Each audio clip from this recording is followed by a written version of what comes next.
Because we know what it's like before being connected. In the before 4 times. You know, before connection and after connection. There's so many changes. So like you're confused. You're like, oh, I don't want to be on my phone all day, but this Instagram is juicy, fam. You know what I mean? Yeah. Like I can't let go. I gotta scroll. Instagram. This TikTok is. I don't want to let go, but I also want to be outside, Yeah. and you're confused and stuff like that. But like, Gen Z are just locked in. They're locked in. They're old now. Gen Alpha, these are now new terms. We're not going to be able to understand them. Do you understand that we're going to be? Those we're are now the looking skibbity. at Those are the skibbity toilet toilet. Skibbity toilet kids. What does that even mean? Still. You've seen this. And- Do oh, you you think said this is a kids nice now thing. would enjoy having a pizza party? No. I don't think so. If it's like a cool, edgy thing for them to do, and they're like nostalgically reliving something, do you understand? That's probably teenagers. Teenagers, They'll probably reciprocate that a bit more, like, oh, back in the 2000s. Yeah. Before they were even born, bear in mind. Back in the 2000s. Before they were even born. Some people legends, were some old. myths. The way we talk about People used to- 1960. the way we talk about the 90s, like, oh, in the 90s. In the 90s, it was in the Yeah. 90s. Everything has changed. It's so scary. We're watching it. For us, it's a lot because we're watching it happen in real time. And we're watching also our older generation as well. The younger kids don't care about the older generation. To them, they're just like old people. Okay, You know what I'm saying? Like, what do they even But know? don't you think we were the same? So Look, yeah, what? we were the same. I remember being young and being like, either envying to be an older person or hating the fact that older people are so fucking annoying and they just keep applying pressure in my life. Beep boop, beep boop. Welcome to the podcast. Guys, you're supposed to say, welcome to the podcast. Okay, 1, 2, 3, wait. Calm, guys. Welcome to the... Ready, bro. Are you ready? Welcome to the podcast. No, man, guys, that was... Hey, so you... I was come on doing now. tenor. No, come on, let's try again. Well, are you guys ready? Welcome to the podcast. I hate that you made us do that. That's the worst part about all of this. I love So I it. actually did it. You did it. What got you into media? Yeah. What got you into media? Media is such a polarizing industry, and I think younger people, or just people in general, our generation, You have to mic him up like you don't that. need to mic me. Continue. I feel like our generation and younger don't, like, they just jump into it. You know what I mean? So sometimes they jump into it knowing, sometimes they don't. Yeah. So Kingston, tell us about yourself, young man. Putting you on the Who spotlight, are yeah. you? I hate when people ask me questions like that in interviews. Who are you? And I'm always like, did you see that? I was like, Yeah. Do they ask you who you are? Yeah, that was They were like like- first interview question. they was like saying something. So tell us, like, who are you? And I was like, Didn't even Well. make it interesting, eh? I feel like it's important to document stories and people at a certain point in time, because I come from a background where it's very difficult for people to be remembered, you know. That makes sense. Yeah, I have family, friends I lost along the way, and their memory, you know, sometimes I feel like their memory is only preserved within the people that cared about them or that they cared about, you know, and that's that.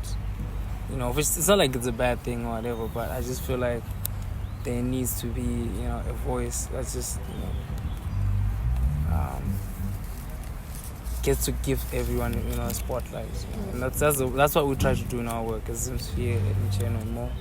How I got into media is through fashion, because I felt like with what we did with Guided Youth, you know, I just felt like it was something worth documenting, and it happened started it off in 2021, but it was an idea we had discussed in 2020 with the people I co-founded it with. We launched Guided Youth in 2021, and at the time, if you remember, we were just coming out of COVID. Yeah. And everything was opening up, and it was sort of like a reset, and we're just working with that reset, just trying to create a new, because I already knew that there were other brands that had come before and just had tried to, you know, create their own story, but, you know, it never really gets far. But with candid, I wanted it to be something that would last forever and that would be immortalized in some way. And that's actually how I met the founder of Zimsphere, because he had that same vision for guided to say, let's document this moment. And from the time he covered guided youth from his own perspective, I just felt like it was important work to do. So before it is obviously about it being a career, just getting into journalism, it's also, sort of like a passion for me.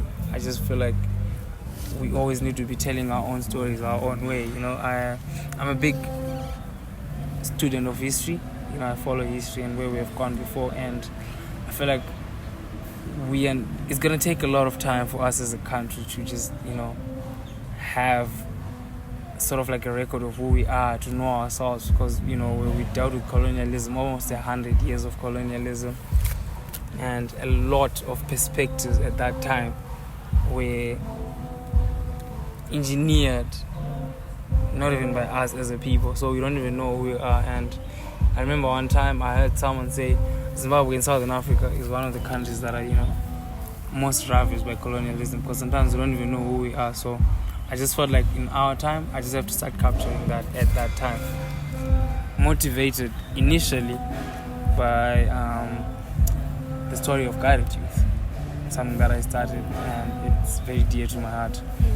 But beyond that, I ended up getting into other industries, trying to cover other industries, meeting up new people, and now I find myself at a phase where I'm like, I see the value in this. I just want to see which way we can try and make it sustainable for everybody involved. Would you like listening to? Like when you're by yourself and you just keep moving, would you listen to? I have a wide palette. I listen to everything and everyone, to be honest. Currently, I listen right to now. In my youth, if you remember correctly, it was hip hop era. American hip hop really had it, and it wasn't in the spotlight then.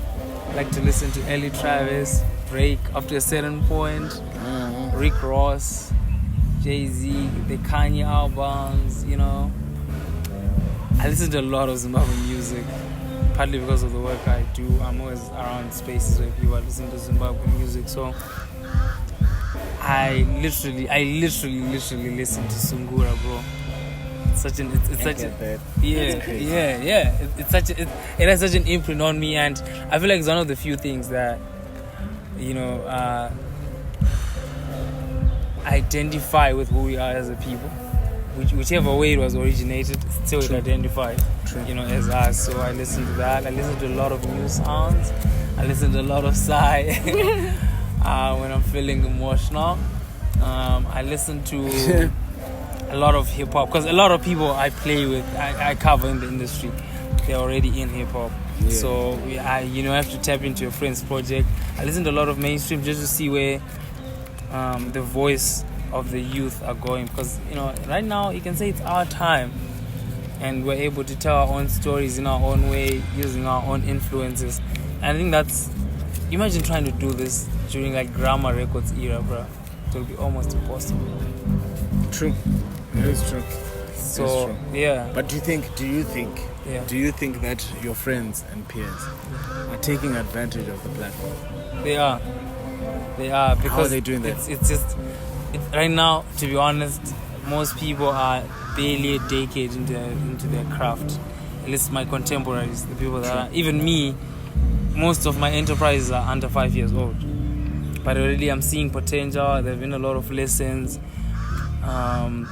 But to say that, I wouldn't even say, you say your peers. I would even consider myself. Our peers. I would even consider myself in that conversation to say, are we, as a collective, taking advantage of the opportunities? I feel like we really are, because it's literally mostly off of passion. Most of the people, they do this because they really love it, and mostly they're winging it. They're just trying to see where their passion takes them. It's not yet sort of like a systemized, endeavor that that I have to do ABC. You're just seeing where it goes, where it takes you, and to see them taking just I think the most important resource for a creative in Zimbabwe right now is just community, the people around you. I get that. I mean, once we're here and Yeah. all of this is on, I have to be, Yeah. I guess I have to be intentional and say that this is the person that's making the collaboration happen. Yeah. And so my real question, we might have had the conversation. Yeah. I keep forgetting, Yeah. honestly. But I want to know what made you feel like SAI is the right person to... I want to know what made you feel like SAI is the right person to want to do the collab with, and why this time? Why SAI? Why SAI? Yeah, I actually was wondering that yesterday. I was actually thinking about this yesterday. Why SAI? Just feel like you understand how important the concept of direction and destiny are to guided youth. You know, we use our motto as guided by our destinies to say everybody out there is just trying to hurtle towards their own destiny in their own special way. And from the beginning, we have been a representation of that. Starting off with our statement series, it was something so important for us to just highlight, you know, issues that matter to us in the form of just very short and concise statement. You know, support local is lekker. Every day is mental health day. Africa is not a jungle. You know, those kind of statements just kept on developing into all of the other releases that we've, you know, put out. And they always have a story. And I feel like with SAI, listening to her music personally, before we even considered, you know, doing business together, I felt like there was a story behind. And that story is what I, you know, ended up wanting to have it be told in a certain way that aligns the Guided Youth brand and the SAI brand together. And knowing that she's a visual artist was just the icing on the cake, to be honest. And that's essentially what motivated us to work together, to just say, let her tell her story through Guided Youth. Let Guided Youth tell its story through SAI. So it's just sort of like a meeting of minds. Well, now it's my turn to ask questions. Oh wow. Seeing Guided Youth as, you know, the brand that you've worked with, what were your first impressions? What did you think about it and what it is trying to do, and even its position in Zimbabwean fashion, if you were paying attention?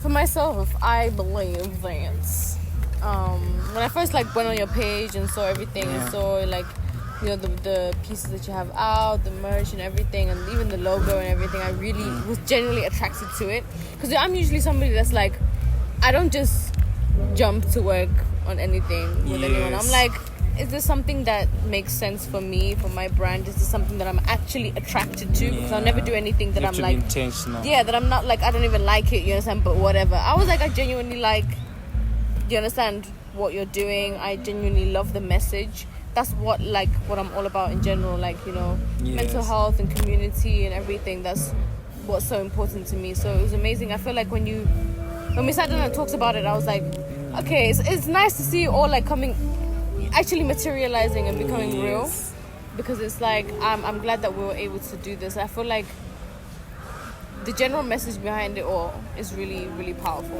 and I believe that it's something that can be taken a really long way.